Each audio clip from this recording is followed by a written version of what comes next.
الرحمن الرحیم باب ما جاء فی التسلیم فی الصلاۃ۔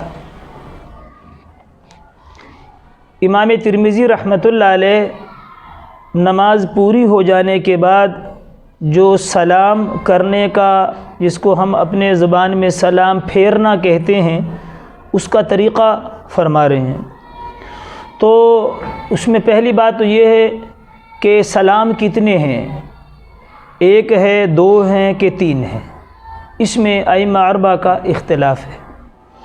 حضرت امام مالک رحمۃ اللہ علیہ فرماتے ہیں کہ امام جو ہے وہ ایک سلام پھیرے گا، امام جو ہے وہ ایک سلام پھیرے گا تلقاء وجہی، یعنی صرف قبلے کی طرف چہرہ کرتے ہوئے ہی سلام پھیرے گا، بس دائیں بائیں اپنا چہرہ نہیں موڑے گا، بس ایسے قبلے کی طرف چہرہ سر اٹھا کے بس یہ سلام کا طریقہ ہے۔ اور امام مالک رحمۃ اللہ علیہ نے یہ جو مطلب ایک سلام کا سمجھا ہے وہ آگے باب آ رہا ہے، اور مقتدیوں کے لیے امام مالک رحمۃ اللہ علیہ تین سلام کہتے ہیں کہ مقتدی ایک سلام کرے گا تلقاء وجہی، یعنی بالکل سامنے کی طرف، پھر ایک دائیں طرف السلام علیکم ورحمۃ اللہ، اور پھر ایک سلام بائیں طرف السلام علیکم ورحمۃ اللہ۔ تو تین سلام مقتدی پھیرے گا اور امام ایک سلام پھیرے گا۔ امام شافعی رحمۃ اللہ علیہ فرماتے ہیں کہ اگر مسجد چھوٹی ہو تو امام ایک سلام پھیرے، اور اگر مسجد بڑی ہے تو امام دو سلام پھیرے۔ اور دوسرا قول امام شافعی رحمۃ اللہ علیہ کے تخییر کا ہے کہ دو سلام پھیرے یا ایک پھیرے، اس کو اختیار ہے۔ اور احناف امام اعظم ابو حنیفہ رحمۃ اللہ علیہ فرماتے ہیں کہ امام ہو یا مقتدی ہو، جماعت کی نماز ہو کہ منفرد ہو، مسجد بڑی ہو یا چھوٹی ہو، لہٰذا دو سلام پھیرنا مسنون ہے، دو سلام پھیرنا مسنون ہے۔ اور احناف کی دلیل یہ جو باب ہم نے پڑھا، اس میں حضرت عبداللہ بن مسعود رضی اللہ تعالیٰ عنہ کی روایت ہے۔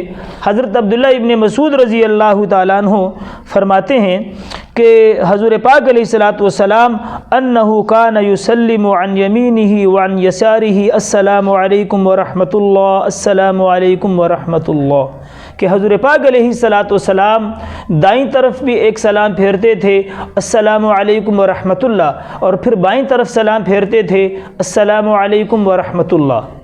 دوسری وجہ یہ ہے کہ امام مالک رحمۃ اللہ علیہ نے جو استدلال اگلے باب کی روایت سے کیا ہے، وہ روایت ہے حضرت عائشہ رضی اللہ تعالیٰ عنہ سے۔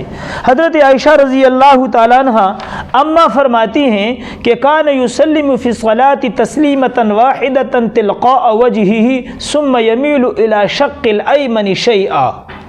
یہ روایت ہے حضرت عائشہ، اما عائشہ رضی اللہ تعالیٰ عنہ فرماتی ہیں کہ حضور پاک علیہ الصلاۃ والسلام نماز میں سلام ایک پھیرتے تھے تلقاء وجہہ، چہرے کے سامنے کی طرف، پھر اس کے بعد تھوڑا سا اپنا چہرہ مبارک دائیں طرف پھیر لیا کرتے تھے۔ اس حدیث سے امام مالک رحمۃ اللہ علیہ نے جو حدیث کا مطلب سمجھا ہے، وہ حدیث کے مطلب سمجھنے میں ان سے تھوڑی سی چوک ہو گئی ہے۔ دیکھیں نماز پیغمبر میں حدیث موجود ہے حوالے کے ساتھ، حضرت عبداللہ بن زبیر رضی اللہ تعالیٰ عنہ یا حضرت زید رضی اللہ تعالیٰ عنہ، صحابی کا نام میرے ذہن سے اتر گیا، نماز پیغمبر میں حدیث موجود ہے۔ وہ فرماتے ہیں کہ حضور پاک علیہ الصلاۃ والسلام جب سلام پھیرتے تھے تو پیچھے والا حضور پاک علیہ الصلاۃ والسلام کے چہرے کی خوبصورتی، یعنی آپ کے رخسار کی خوبصورتی کو پیچھے صف والا دیکھ لیا کرتا تھا۔ آپ کے رخسار کی جو خوبصورتی تھی وہ روایت آ گئی ہے۔ حضرت عامر بن سعد اپنے والد حضرت سعد سے روایت کرتے ہیں کہ کنت ارى رسول اللہ صلی اللہ علیہ وسلم یسلم عن یمینہ وعن یسارہ حتی ارى بیضاء خدہ، کہ میں نے حضور پاک علیہ الصلاۃ والسلام کے سلام کے وقت، کہ حضور پاک علیہ السلام نے جب سلام پھیرا تو میں نے آپ کے رخسار مبارک کی خوبصورتی اور سفیدی، کہ آپ کا رخسار سفید اور سرخی مائل ہوتا تھا، اور مشکات کے اندر روایت ہے کہ حضور علیہ السلام کو تھوڑا سا غصہ آتا تھا تو گویا کہ آپ کے رخسار مبارک پر انار کے دانے کو نچوڑا گیا ہو، اس لیے ہم نے یہ ترجمہ کیا ہے کہ حضور علیہ الصلوۃ والسلام کے سفید خوبصورت رخسار مبارک جو سرخی مائل تھا، ان کی سفیدی میں نے یہ دیکھی ہے. تو لہٰذا یہ کہنا کہ آپ تلقاء وجہی سامنے کی طرف سلام پھیرتے تھے، یہ اس حدیث کا مطلب غلط سمجھے ہیں. اصل میں سلام کا یہ طریقہ ہے جس کو عبداللہ ابن مسعود رضی اللہ تعالیٰ بیان کر رہے ہیں کہ آپ دائیں طرف سلام پھیرتے تھے، اور حضرت سعد رضی اللہ تعالیٰ اس کی وضاحت کر رہے ہیں کہ میں پیچھے سے حضور علیہ السلام کی اتنا چہرہ آپ پھیرتے تھے کہ پیچھے والا آپ کے رخسار مبارک کو دیکھ لیا کرتا تھا.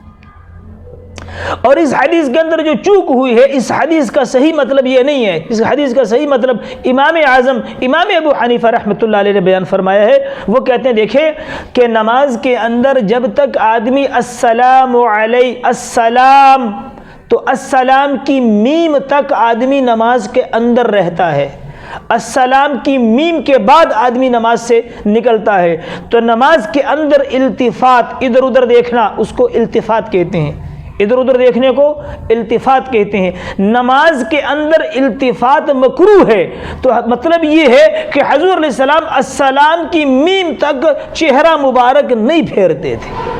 قربان جائیں امام صاحب سے کتنی گہرائی میں گئے ہیں اور کیسے بے غبار حدیث کا مطلب بیان کیا اور ساری روایتوں میں تطبیق بھی دے دی. وگرنہ تو یہ حضرت سعد رضی اللہ عنہ کی روایت اور یہ حضرت عبداللہ بن مسعود کی روایت اور حضرت عائشہ کی روایت میں تعارض آئے گا کہ وہ تو کہتے ہیں کہ یمیناً اور شمالاً حضور سلام پھیرتے تھے، اما عائشہ رضی اللہ عنہ کہتی ہیں کہ آپ تلقاء وجہن.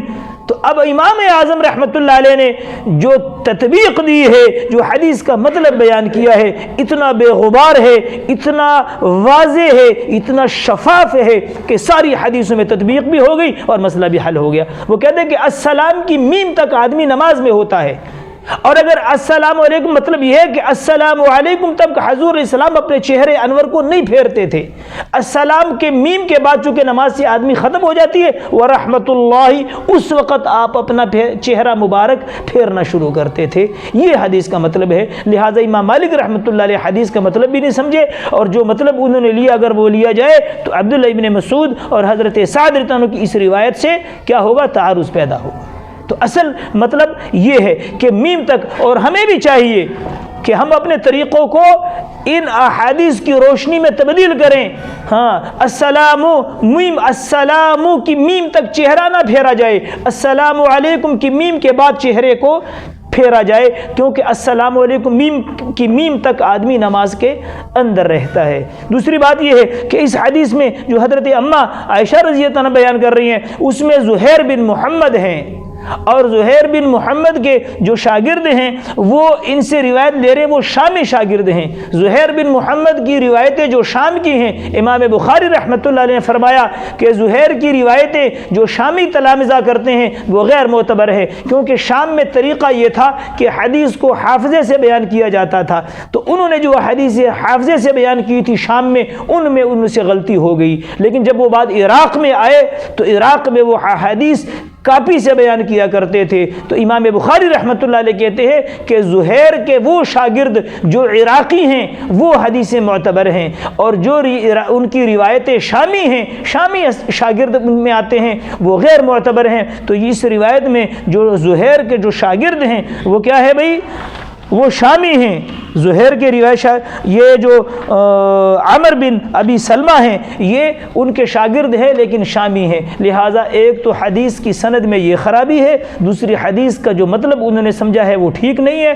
اصل مقصد جو ہے وہ صحیح مقصد جو ہے اور اس کا صحیح جو مفہوم ہے وہ امام اعظم ابو حنیفہ رحمۃ اللہ علیہ سمجھے ہیں کہ اس حدیث کا مطلب یہ ہے کہ السلام علیکم کی میم تک حضور علیہ السلام تلقاء وجہی، آپ کا چہرہ مبارک قبلے کی طرف رہتا تھا، کیونکہ آدمی اس وقت تک نماز میں ہوتا ہے.